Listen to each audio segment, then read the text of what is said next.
to have some people join us live for tonight's lesson.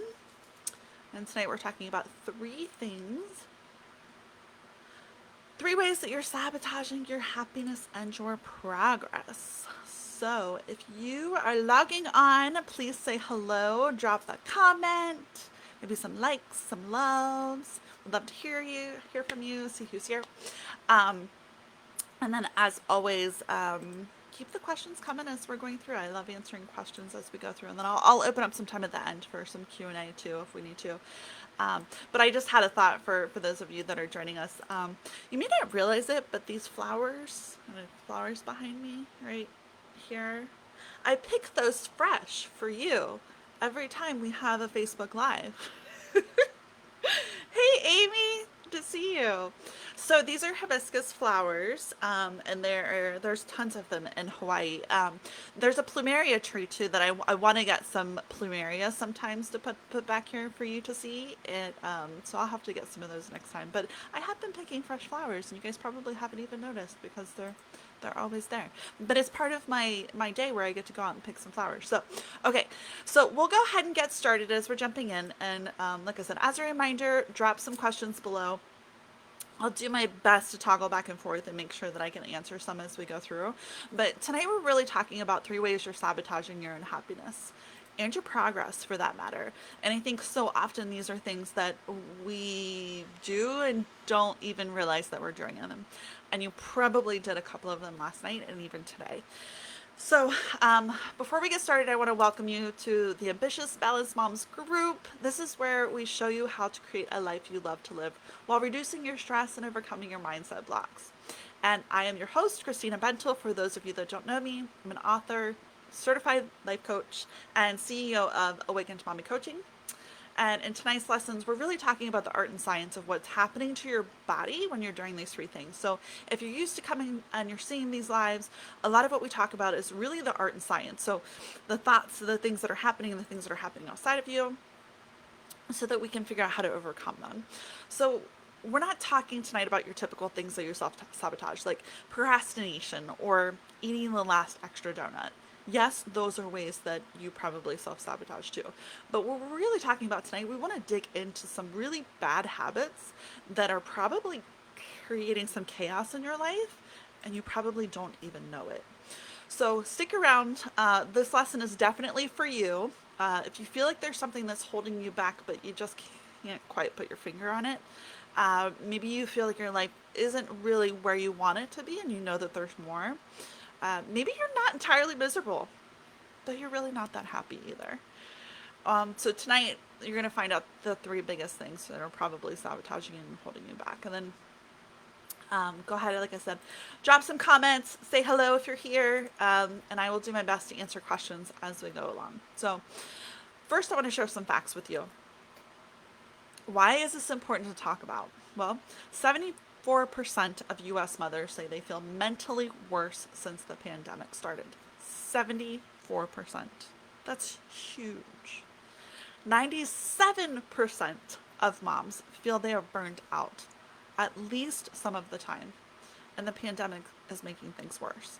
So, what we're finding is that the resiliency that you had before the pandemic is the resiliency that you have now. And if you weren't able to cope with things, it's exacerbated now, whereas before you were dealing with all of these things and they were just kind of piling up, but you lived on autopilot and you were able to kind of grind your way through them. What's happened with the pandemic is a lot of moms are facing this kind of existential crisis of this added pressure. It's too much. Before it was too much, but now a lot of people are realizing how they don't want to live this life anymore. So, what we're going to talk about tonight are the things that you can start to shift. So, what's happening is the demands of work life, the demands of home life. Moms are almost set up for failure, and that's why it's so important for me to help moms. Because we want to talk about why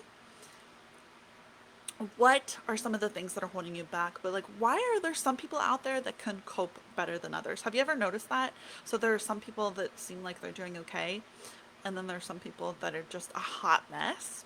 there's a reason for it. Well, some people are probably hiding it, but there's some people that just have different coping skills and mechanisms to be able to handle things.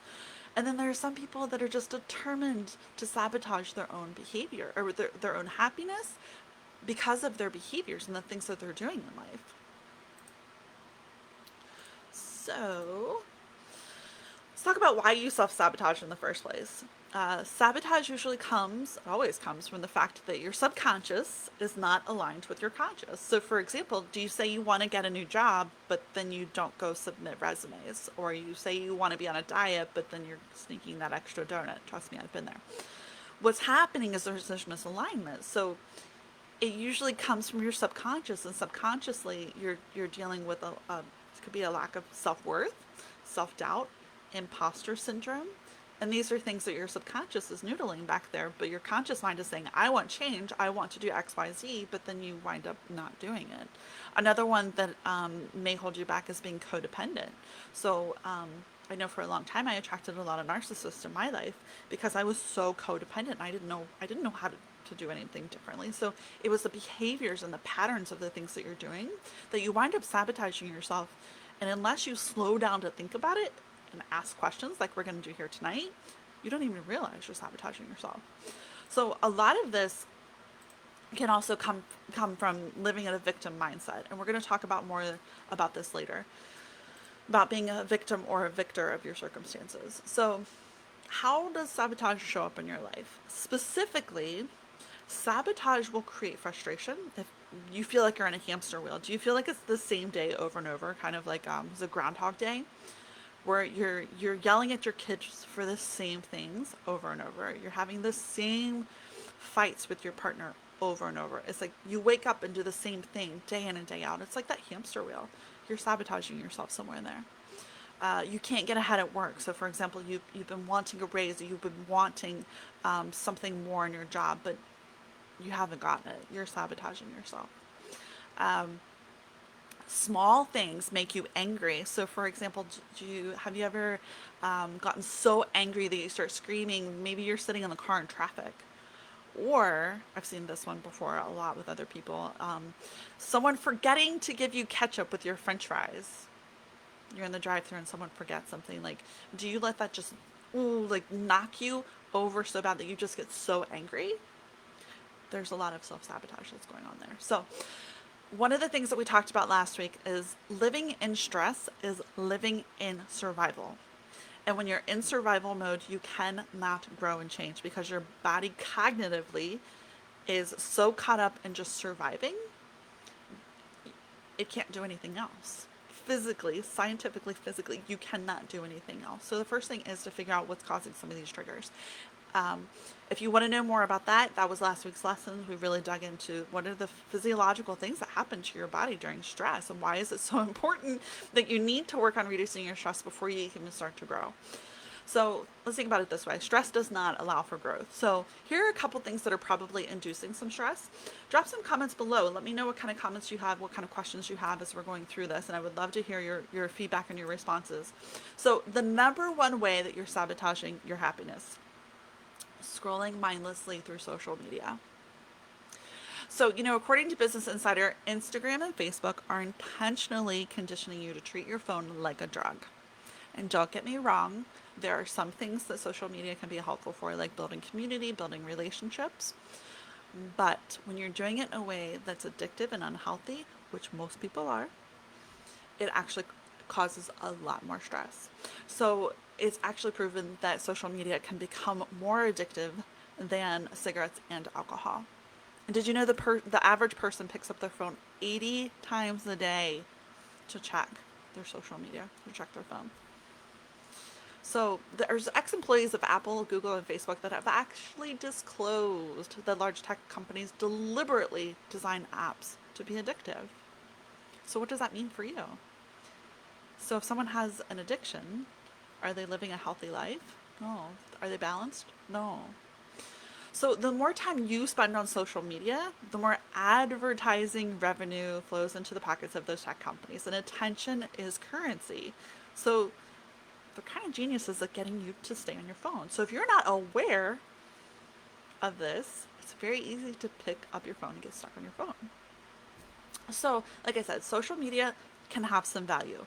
I appreciate social media for allowing me to connect with an audience and a community of amazing women. You have to be mindful about how you're using it. Because if you lack that self discipline and that awareness to understand what's being happened and use it in moderation, use social media in moderation, it can be very painful and cause a lot of stress and chaos in your life.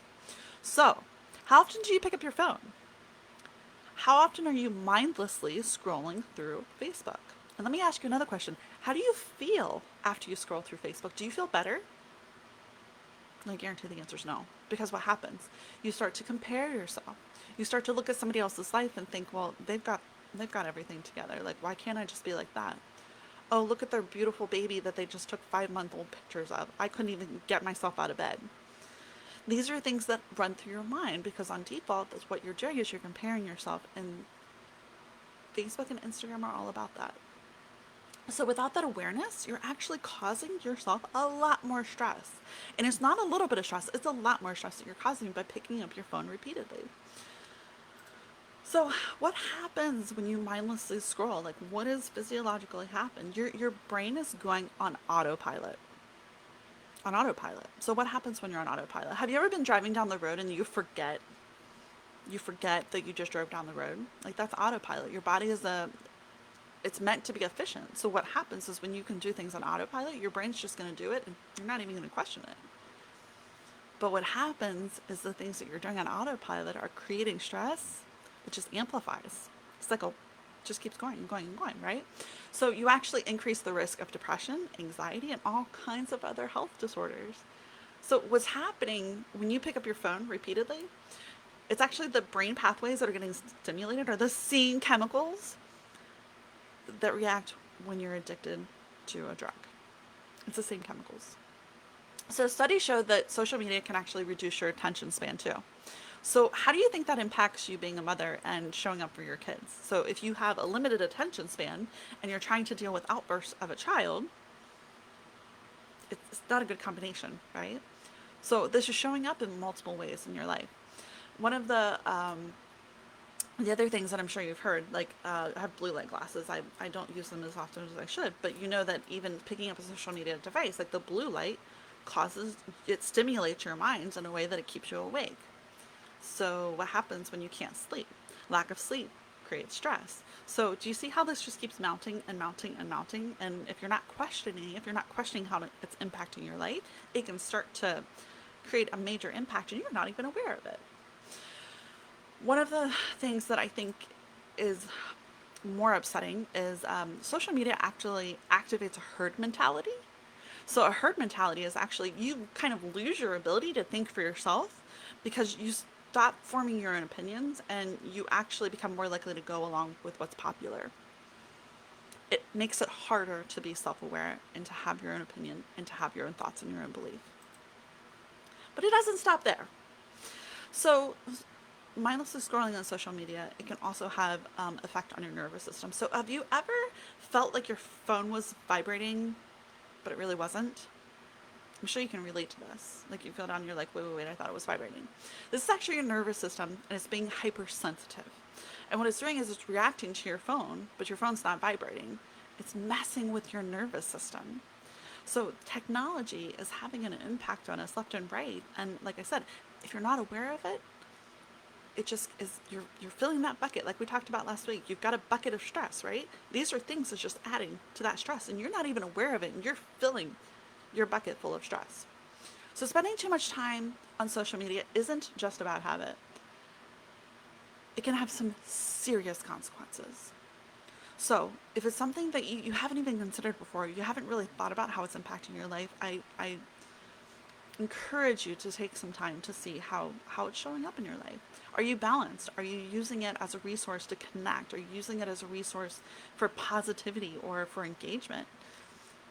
Then make sure that you're keeping those things going in your life. But if you're using it to compare yourself and you're spending hours on it, or if you're using it something to escape, you might want to really question that.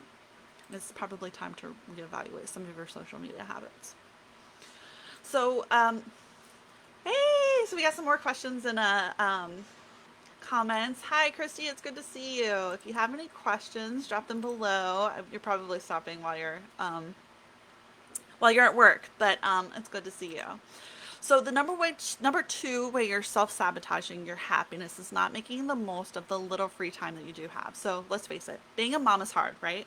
There's nobody, there shouldn't be anybody that questions that being a mom is hard. Being a working mom is that much harder. So if you're not taking care of yourself, you're actually amplifying it. You're making it that much harder to be happy. Because let's face it, you don't have a lot of free time. So it's absolutely critical that the little free time you do have, you're using it effectively. So this kind of goes back to point number one. If you're spending all of your time on social media and that's the little free time that you do have, can you imagine that you have no way to release that stress? Social media cannot release your stress. All it does is fill your bucket up with stress. So the little free time that you do have, it's absolutely critical to find something that's nurturing and helps you feel better. And one thing that I want to mention, it takes a lot more energy to hold on to the things that are painful in your life. It takes so much energy to hold on to all of this baggage and all of these things that are creating their pain. Like, so let it go. It actually, with the conscious effort to let it go, to help yourself feel better, long term is more beneficial for you. So in the little free time you do have, yes, it may feel like maybe you're ripping a band-aid off by doing a meditation because you're like, I suck at this. But the only way to get better about it is to release some of that expectation, release some of that judgment, and just do it. Because by the time you get on the other side of like, okay, this is a little painful because I'm still working on it, you start to feel better and you're like, wow, it took a lot of energy to hold on to that judgment of I suck at this. It took a lot of energy to hold on to like my doubts and my fears and my worry over it. And then I just practice for a couple of weeks and you finally get it. It works that way with a lot of things in life. It takes a lot more energy to hold on to it. And then once you finally figure out how to release it, you realize how much energy it took to hold on to that pain. So you have two choices in life. And this was a huge lesson for me that I want to share. You can choose to be a victim and you can choose to live in a victim mindset. In a victim mindset, blames circumstances and people. You have excuses for everything and you don't take responsibility. So I noticed with some moms this shows up, when things didn't go right in your past and you're still bringing them into your life. Let me be clear. Bad things do happen. I have had my share of bad things happen in my life, but wallowing in misery just prolongs the pain. And being in a victim mentality is giving your power away. So I was the victim of abuse, but I'm not a victim. I'm a survivor and I'm a victor of my circumstances. I get to decide how I wake up every single day and how I approach life and how I live life. Because if I stayed focused on all of those things that went wrong and all of the tragedy and all of the terrible things that have happened in my life, and there were some very, very hard things that happened. I'm a suicide attempt survivor for a reason. Like, there were some very bad things that happened, but I didn't get caught up in it. I did for a little bit, actually, because that's why I spiraled for a long time. But then I figured it out. Like, I get to take responsibility. I no longer give away that power. It's my power. I get to decide. So if you're blaming other people for how you feel, you will always be unhappy because you can't control somebody else's reaction. The only thing you can control is yourself. So you can be a victim in a mindset or you can be a victor. So a victor sees opportunities. They see challenges as lessons and they're looking for ways to improve and to grow. So it's a growth mindset. You take ownership of your life and your happiness. Bad things have happened. Okay, I'll learn from them. I'll move on. I'll grow. I'll become a better person. It doesn't mean the world is a perfect place. It doesn't mean everything that's happening in the world is great. But you can't react if you're coming from a place of survival and stress. And you can only control how you feel inside. So if you had a choice of how you feel inside, do you want to be hyper vigilant to all the things that are happening around you that you can't control?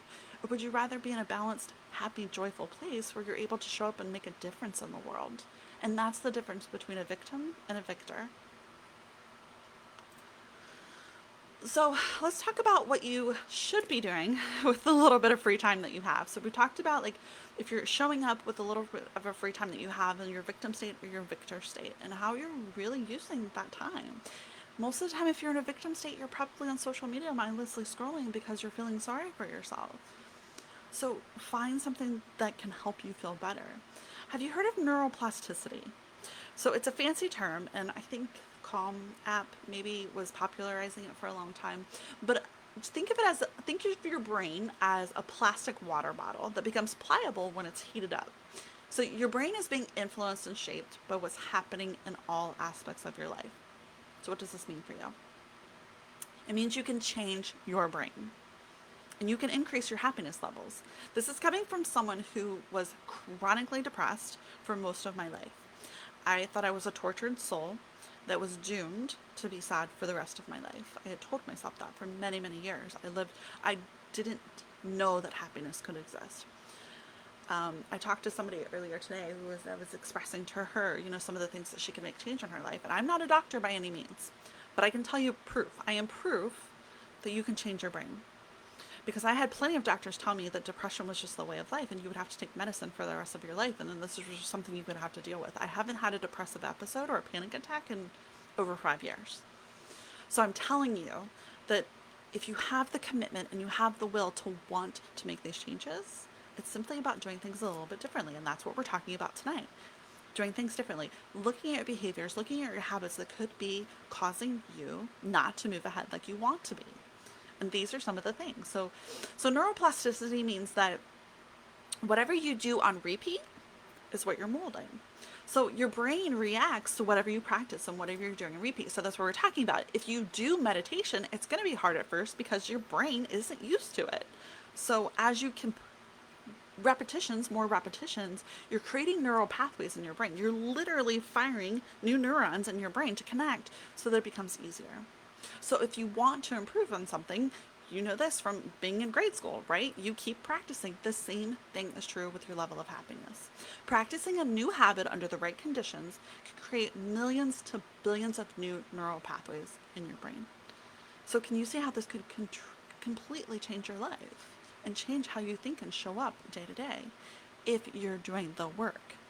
So in your little bit of free time that you have, if you're spending it doing something that's not productive, each day is going to be the same.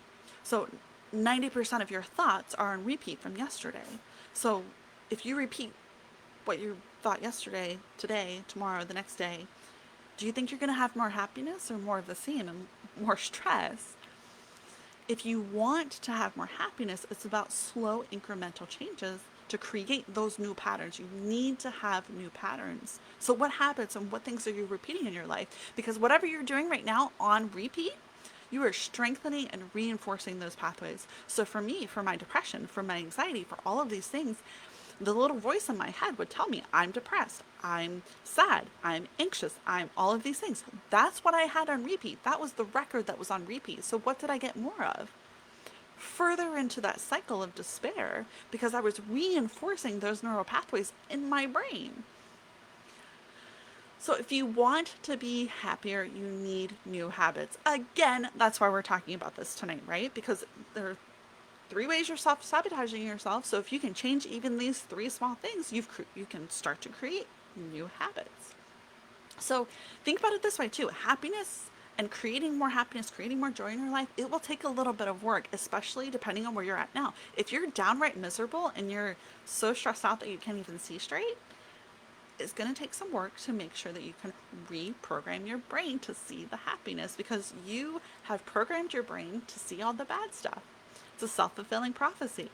If you're always looking for the bad, what are you going to see? You're going to see the bad. If you're driving down the road and you're looking for red Toyotas, what are you going to see? Red Toyotas. Your brain is programmed that way. So if you want to repattern, it has to start somewhere. So the very little free time that you do have as a working mother can be used very effectively or very ineffectively. And if you're feeling stressed, you're probably, no, I take that back. If you're feeling stressed, you are using your time ineffectively. Okay? It's step by step. I was talking to a woman earlier on the phone who we're going to do some work together. And, I told her this, and I think that would be really valuable here is you don't go from the bottom of the mountain to the top of the mountain. You have to take stepstones. So if you're here and you want to be here, and this is stressed out to the max, you're unsure of yourself, you're not sure what's next in your life, you're feeling frustrated, and this is happiness. Whatever this is, it could be, I just want to wake up okay. I want to wake up and just feel better about my life. You can't go from here to here. you have to take stepping stones. It has to be stepping stones to get there, because what happens is you have trained your brain to be here. Your brain just doesn't automatically rewire to be here. You've got to take the stepping stones to get there. You've got to have a system to get there. So you get to make the choice. It's always your choice. Okay. So, hi, we have more people popping on. So keep saying hi as you jump on, and I'm going to keep working through these. So number 3, you are sabotaging your own happiness by reacting out of anger and allowing outside circumstances to dictate how you feel. So how often do you get angry and make a decision that you regret? Maybe you yell at your kids or you scream at your kids. Have you spanked one of your kids and felt regret later because you reacted out of anger? How often do you let things set you off? Say maybe politics. That's a big one. What about bad traffic or maybe bad customer service?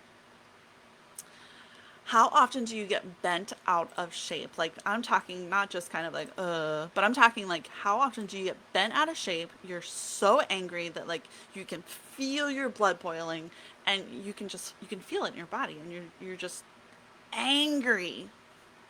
Then how long do you hold on to that anger? So most people hold on to that anger for a long time. But let me tell you, the chemical reaction of stress and anger lasts between 90 seconds and 2 minutes. So what does that mean? After 90 seconds to 2 minutes, you are making a choice to hang on to that anger. You're making a choice. And that can be a hard pill to swallow. Because the chemicals in your body, after that, they've kind of dissipated. We talked about this the other day. If you go back to the lesson when we talked about the stress, your stress hormones in your body, your stress dictates your survival, right? Human beings are really the only species that can think themselves into stress. So what you're doing is you're keeping the stress around a lot longer than it really needs to be, because by that 2-minute mark, you should be able to dissipate some of that stress, but you have to be willing to change your thoughts. So if you can relearn how to react to things that trigger you, you could spend a lot less time being angry. And it's those triggers. It's important to be aware of those triggers and how they impact you. Because when you react to those things, it amplifies that reaction, and then you sit with it. But of course, this isn't about just turning off a switch. If it were that easy, we would all do it, right? If you're hanging on to things that anger you, have you ever heard, it's a proverb, but holding on to anger is like drinking poison and expecting the other person to die. So the first step of this is just understanding what's happening.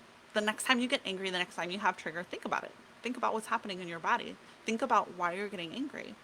And then take a minute and see if you can release it.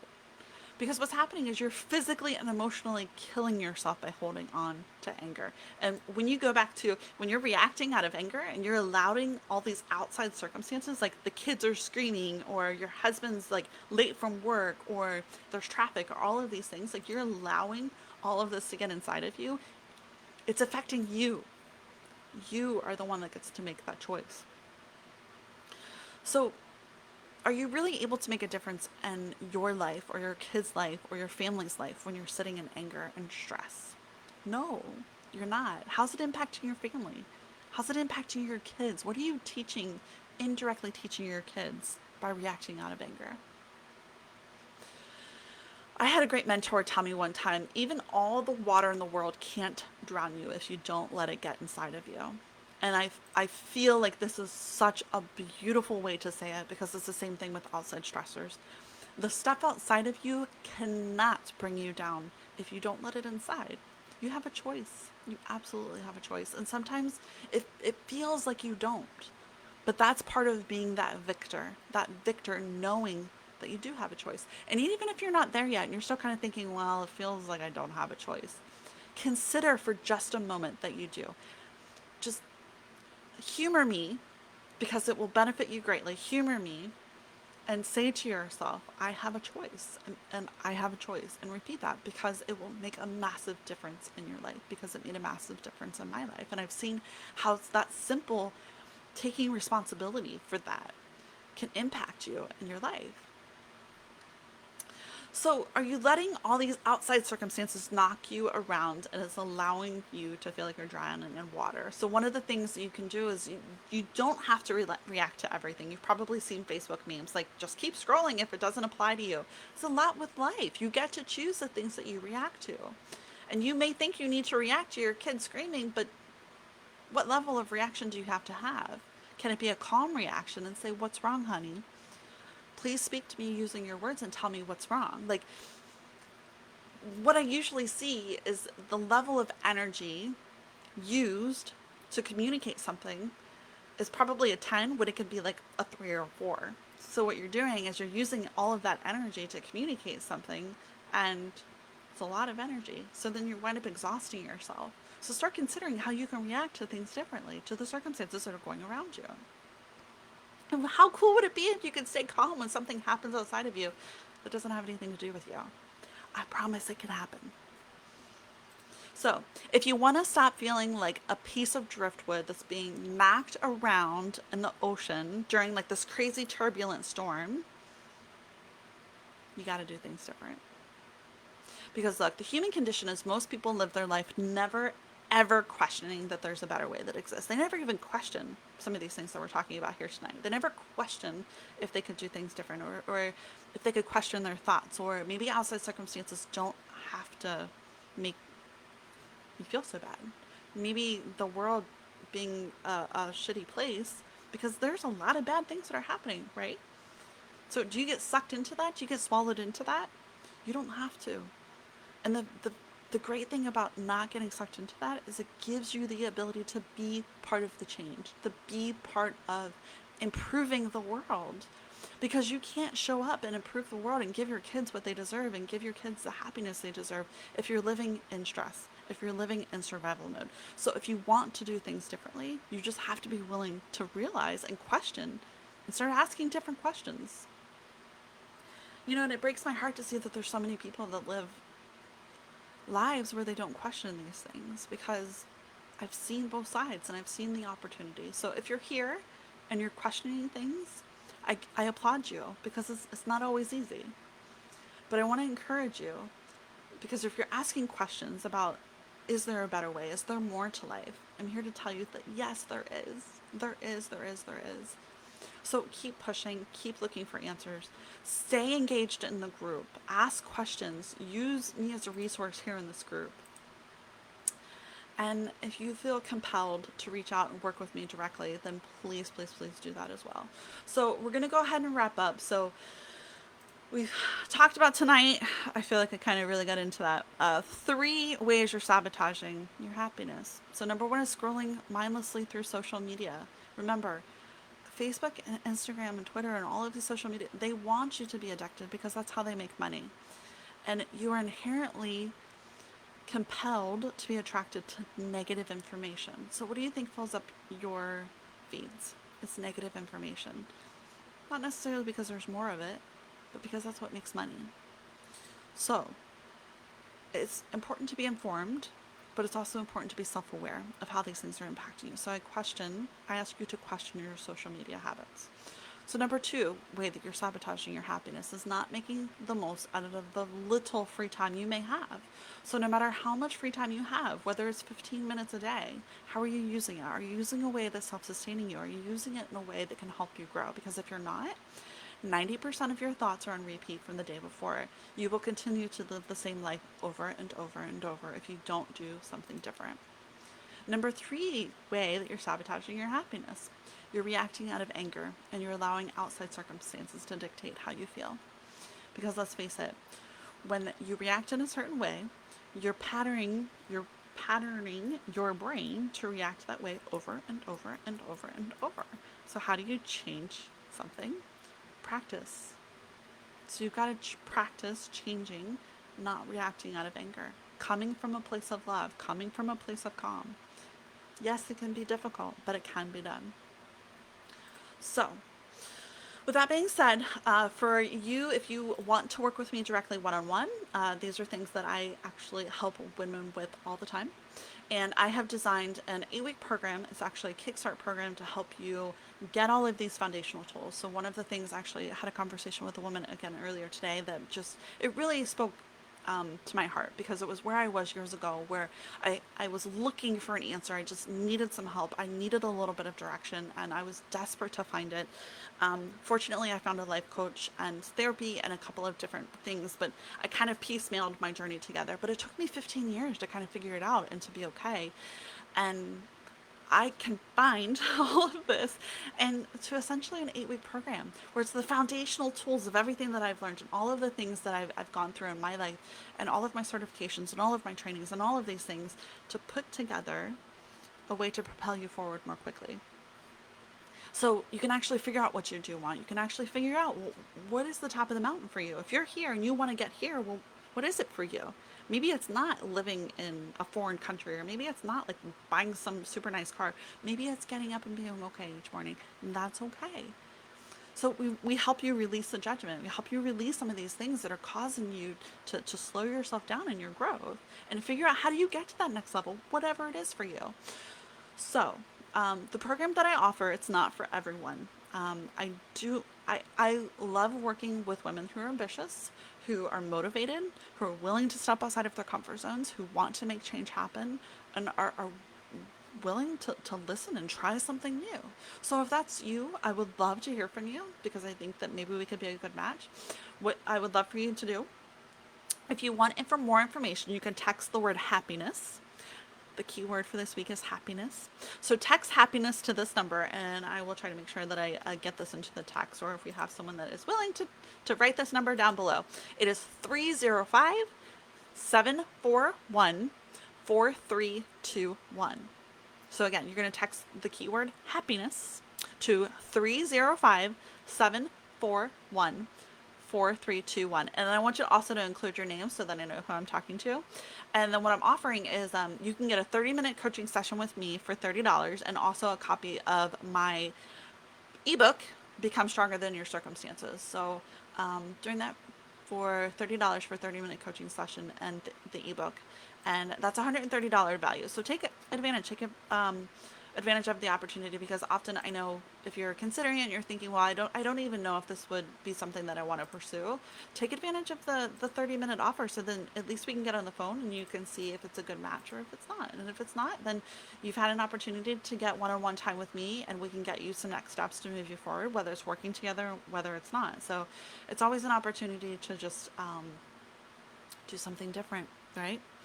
So I will share this again, because I have said this once, so I'll say it again. If you always do what you've always done, you'll always get what you've always got. The definition of insanity is doing the same thing over and over and expecting different results. So if you're looking for different results, consider texting me, and we'll get that one-on-one coaching session with you.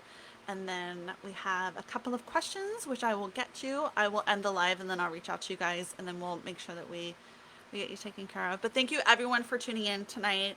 I hope you got a lot of value out of this. Make sure to leave some likes, leave some comments below. I greatly appreciate that, and it also helps other people.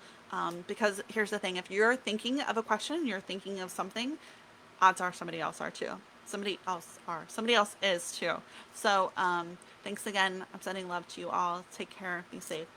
Bye.